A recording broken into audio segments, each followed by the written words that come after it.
Oy guys, kumusta? Balita. Ayun share ko lang pala sa inyo itong ginawa ko nung last Saturday. Nagbakalas ako ng gulong na pangligod kasi papalitan ko na. Medyo madulas na yan. Ang ipapalit pala natin dyan ay Primax Colossus 1990x14 Dual Sport. Kaya Dual Sport yung naisip ko ipalit dyan. Para kahit rough road, babuhangin, mabato, or mag-field yung asawa ko, may isipan niyang idaan sa bukid, di siya mahirapan mag-drive. Tapos yung anak ko nagsalita-salita, ginagaya niya ako. So yung kasama siya sa voice over. Mas data lang ko.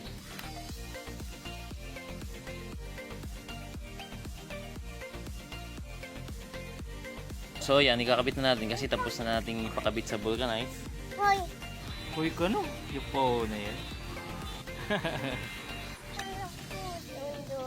Yes. What is that? So yun, sige, magpapaalam lang tayo dito sa ginagawa kong video, ha? Sa voice over. Yes, ano ko. Wow, masing arodan. Yan lang. Salamat sa panonood. Susunod ulit. Ayan. Bye-bye. Say bye-bye. Say bye-bye. Bye-bye. Say bye-bye. Say bye-bye na lang. Bye-bye. Bye-bye! Ingat.